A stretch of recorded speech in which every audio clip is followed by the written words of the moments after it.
लूमड़ी की अक्लमंदी। लूमड़ी ने हमें पहले ही आगाह कर दिया था कि तुम्हारे इरादे किया ही जब ही वो मौजूद है तुम्हारे पीछे। ये कहकर भेड़िया वहां से रफू चक्कर हो गया। लूमड़ी इसकी चाल पर दिल ही दिल मुस्कुराती हुई शरनी के दरबार में पहुंची।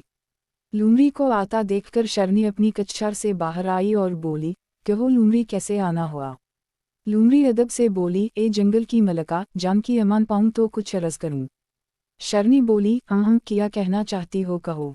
लूमड़ी शरनी के करीब गई और तमाम सूरत-ए-हाल से आगाह किया जो भेड़िया इसे बताकर गया था। शरनी गुस्से से पागल हो गई और बोली, कहूँ है वो बदबख्त भेड़िया आज जिसकी खैर नहीं है।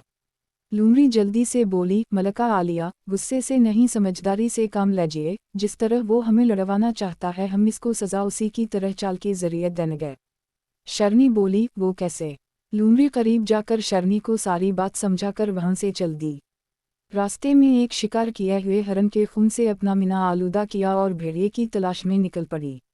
दूर एक घने दरख्त के साए में लूमड़ी को भेड़िया औनगता नजर आया। वो करीब जाकर बोली, भेड़िए भाई देखो मैं शीर के बच्चों का शिकार करके आई हूँ, पर तुम शीर को ना बताना कि मैंने इसके बच्चों का शिकार किया है। ये सुनकर भेड़िया बदक कर खड़ा हो गया और बेयकीनी से लूमड़ी का चेहरा देखने लगा, जहाँ वाकई में खून लगा था। वो खुशी में झूम गया कि अब जंगल में फसाद होने से कोई नहीं रोक सकता। भेड़िया अपनी खुशी छुपाकर खुशामदी लहजे में बोला, अरे वाह मेरी बहन, तुमने क्या कारनामा किया है। मैं तो तुम्हारी समझदारी और बहादुरी का कायल हो गया, क्या बात है तुम्हारी। लूमड़ी मुस्कुरा कर चल दी। कुछ दूर जाकर वो झाड़ियों में छप गई और भेड़िए पर नजर रखी। भेड़िया लूमड़ी के जाते ही उठा और चल पड़ा। लूमड़ी भी इसके पीछे थी। वो शीर के दरबार पहुंचा। लूमड़ी भी इसके पीछे जाकर खड़ी हो गई। भेड़िया बुलंद आवाज में कहने लगा, आलमपना ए जंगल के बादशाह, ए मलका, ये क्या हो गया। क्या अब ऐसा वक्त भी देखना होगा कि जंगल के बादशाह के बच्चों को एक मामूली और कम अकल लूमड़ी अपना शिकार बनाएगी। क्या बादशाह की हुकूमत में ये सब होगा उसी के बच्चों के साथ। शरनी और शीर इसकी आवाज पर बाहर आए। शीर गरज कर बोला, क्यों चला रहे हो बेवकूफ़ भेड़िए, और क्या अवल फूल बक रहे हो।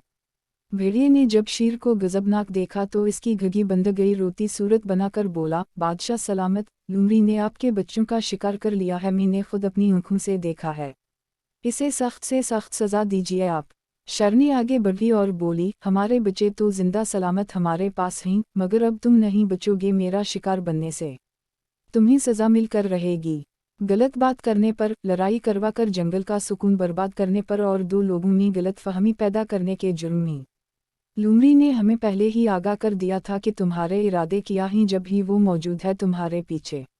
भेड़िए ने पीछे मुड़कर देखा तो लूमड़ी को खड़ा पाया।